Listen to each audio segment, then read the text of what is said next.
Assalamualaikum warahmatullahi wabarakatuh. Perkenalkan, nama saya Irta Hanifah dengan NPM 257111032, mahasiswa S1 Bahasa Jepang Universitas Widyatama dari kelas HOP018. Di kesempatan kali ini saya mau mempresentasikan analisis penggunaan partikel bahasa Jepang dan bahasa Indonesia. Dimulai dari latar belakang. Dalam tata bahasa Jepang, terdapat perbedaan yang sangat kontras antara ragam bahasa tulis dan lisan, khususnya terkait partikel akhir kalimat atau joshi. Pada ragam tulis formal, kita sering melihat kalimat lurus seperti konoryori wa oishi.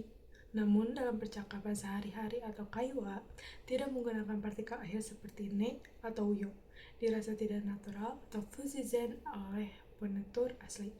Fenomena inilah yang melandasi pentingnya pemahaman partikel bagi pembelajar Indonesia.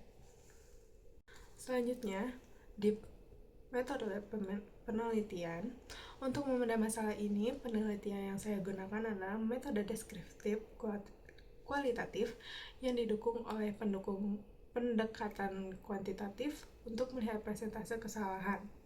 Juga ada data yang dikaji adalah tuturan atau kalimat tertulis dari tugas mandiri mahasiswa serta dokumen teks terkait. Teknik pengumpulan data dilakukan secara bertahap melalui metode simak catat, dokumentasi portofolio, dan analisis kontrastif struktural. Juga ada metode penelitian yang lain yang saya gunakan, yaitu observasi dari kehidupan sehari-hari. Lalu, di slide selanjutnya ada jenis dan fungsi partikel bahasa Jepang, yaitu kakujoshi, penanda kasus, atau sorotan partikel khusus.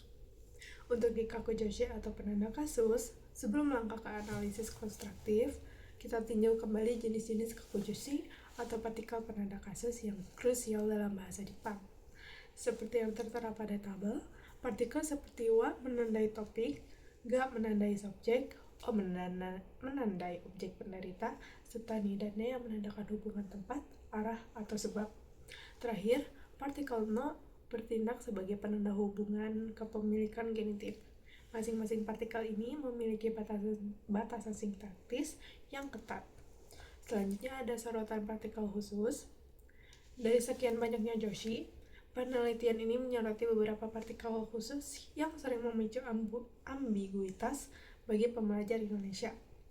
Pertama, partikel D yang memiliki kompleksitas semantis sangat tinggi dengan 6 fungsi berbeda. Kedua, partikel no yang mempresentasikan relasi kepemilikan yang sangat bervariasi. Dan ketiga, perbandingan antara partikel no dengan kata pun dalam bahasa Indonesia.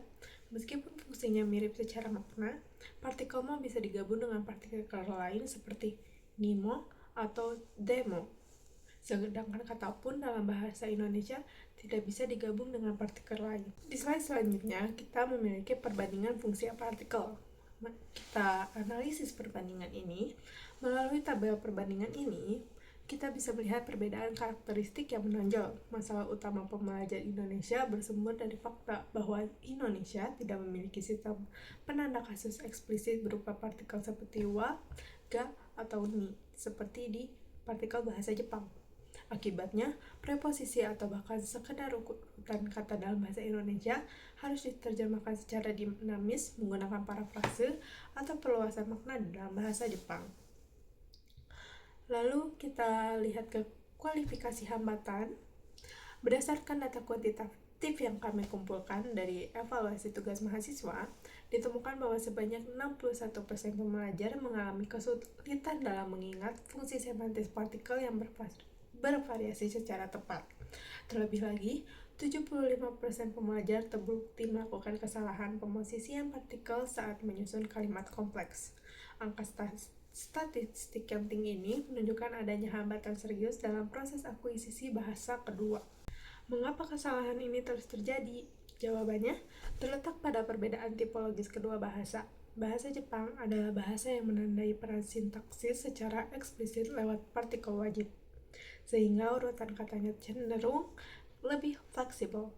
Sebaliknya, bahasa Indonesia sangat mengandalkan kelakuan urutan kata, subjek, predikat, objek, serta preposisi bebas.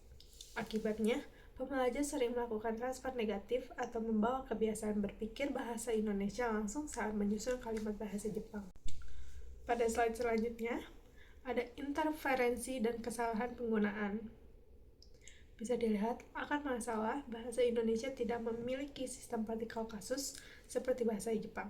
Secara spesifik, saya mengklasifikasikan 3 jenis kesalahan utama pembelajar akibat interferensi gramatikal bahasa pertama.